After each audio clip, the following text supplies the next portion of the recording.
Así es, doctor, bienvenido a Cada Mañana, ¿cómo está? ¿Qué tal? ¿Cómo les va? Muy buen mediodía para ustedes y para todos los televidentes. Bien, bueno, uno de los motivos por el cual nos pusimos en contacto es porque hemos notado, bueno, últimamente muchos casos de personas que sufren fallas cardíacas, ¿no? Algunos lamentablemente, bueno, terminan en decesos. Se dan en todas las edades, pero en las personas más jóvenes se viene dando. ¿Esto de qué viene?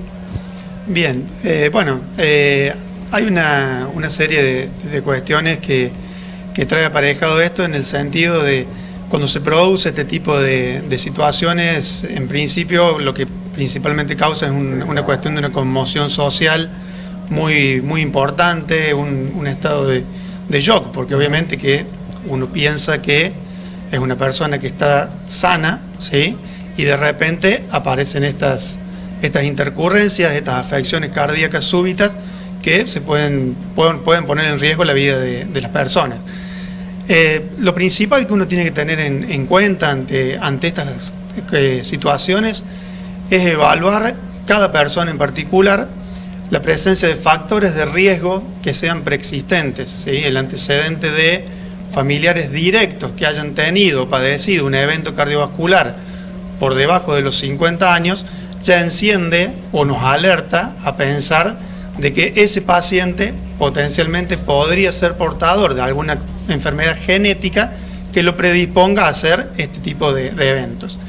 Y bueno, obviamente que en el marco de la consulta médica el interrogatorio es importantísimo para encontrar estos antecedentes y en base a eso solicitar una serie de métodos complementarios para detectar lo que el paciente por el momento no está sintiendo, ¿sí? ¿A partir de qué edad, por ejemplo, una persona que tenga antecedentes en un familiar directo se tienen que empezar a hacer los chequeos más frecuentes? Va a depender de la patología o de la enfermedad que produjo el fallecimiento del familiar anterior.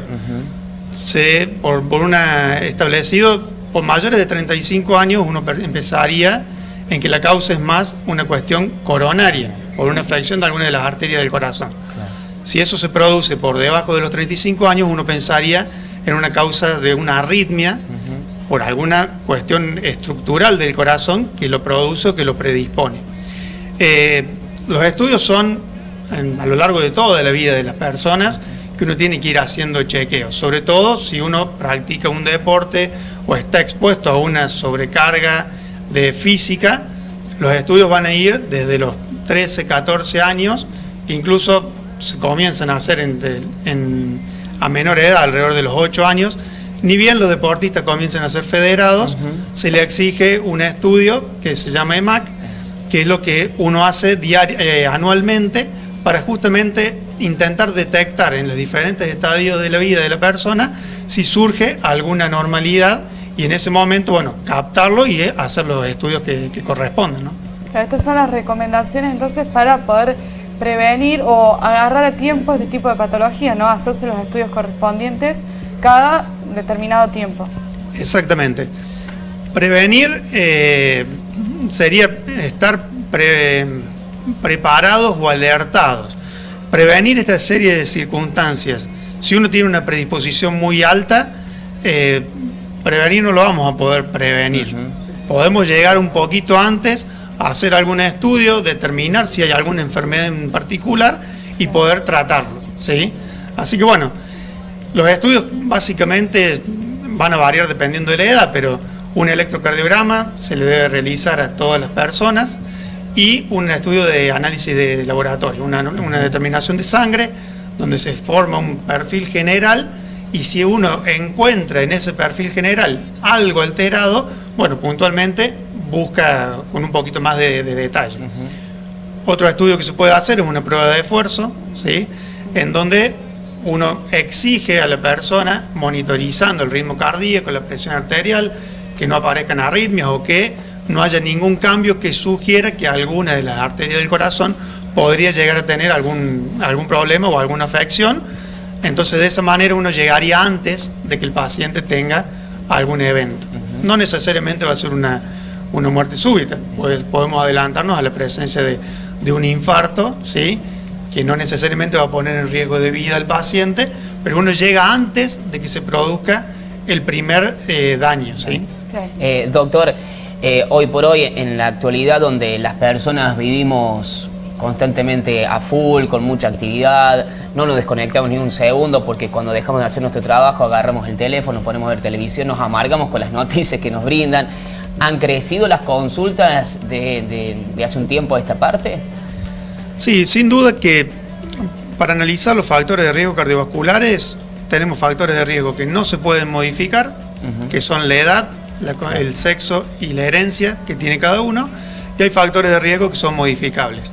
Entre ellos, el hábito de fumar y lo fundamental, el estrés. Lograr manejar el nivel de ansiedad, lo cual en estos tiempos, por lo que vos acabas de mencionar, se torna un poco complejo. Estamos viviendo muy acelerado, con muchas presiones. El hecho de la pandemia no ayuda para nada para poder bajar un cambio, todo lo contrario. Entonces, bueno, son una serie de cosas que se suman. Y sí, en la consulta uno suele ver gente o pacientes que consultan por un malestar precordial, por palpitaciones, por una serie de síntomas que se enmarcan por ahí más en el estado emocional que tiene cada uno y no en una enfermedad estructural propia del corazón, ¿sí? Doctor, ¿en qué género se nota más estas patologías? ¿En el hombre, en la mujer? Es indistinto. Te diría que es un 50 y 50, pero sí lo estamos notando desde los 25 años a los 50 aproximadamente, en esa franja etaria en donde son gente joven, donde la posibilidad de que tengan alguna afección es mínima, pero el paciente se siente mal. Entonces, bueno, obviamente que ante eso hay que contenerlo, hacer los estudios que corresponden para darle tranquilidad y confianza de que, bueno, hay que controlar un poquito el estado emocional, básicamente. Doctor, el pasado miércoles se conmemoró el Día Mundial de la Salud y si bien estamos ante un especialista en cardiología y tenemos en cuenta estos estudios que mencionaba recién en lo cardiológico, ¿no?, que hay que hacerse, ¿qué otro, para hablar de algunas generalidades, ¿no?, de la salud, qué otros estudios hay que tener en cuenta, todas las edades, ¿no?, para poder mantener quizás un mejor estilo de vida, ¿no?, y estar atentos ante alguna patología?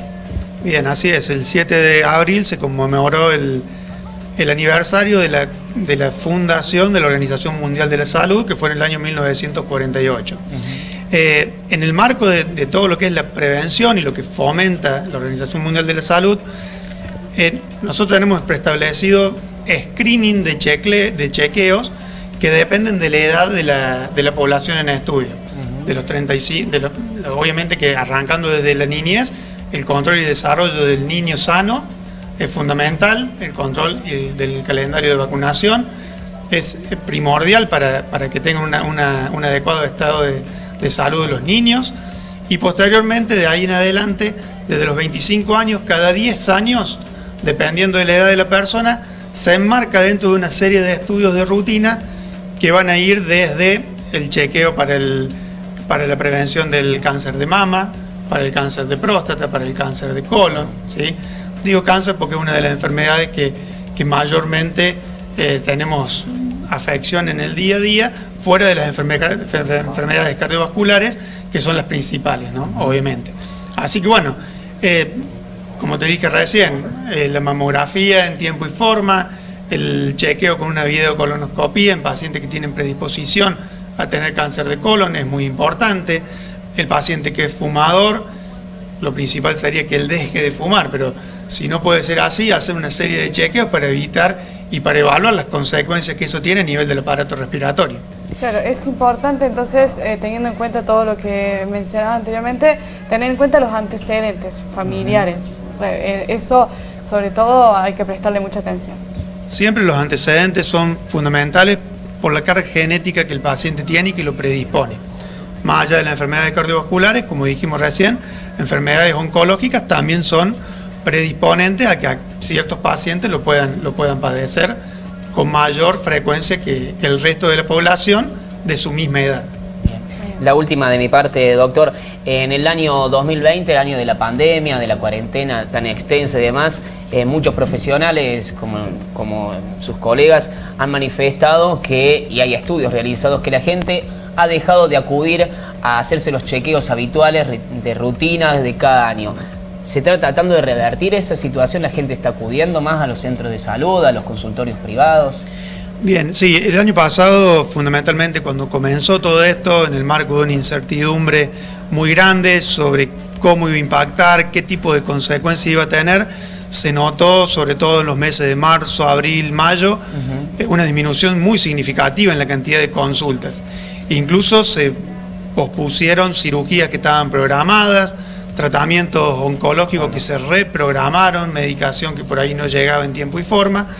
Eso con el correr del tiempo y lo que fuimos sobreviviendo con el marco de la pandemia, al día de hoy te diría que eso se ha regularizado bastante, ¿sí? Las cirugías están, los controles están, y bueno, eso en ese sentido la gente se perdió el temor y siguió con su vida lo más normal posible con respecto a todos estos controles y seguimiento de enfermedades crónicas o de cirugías que estaban programadas.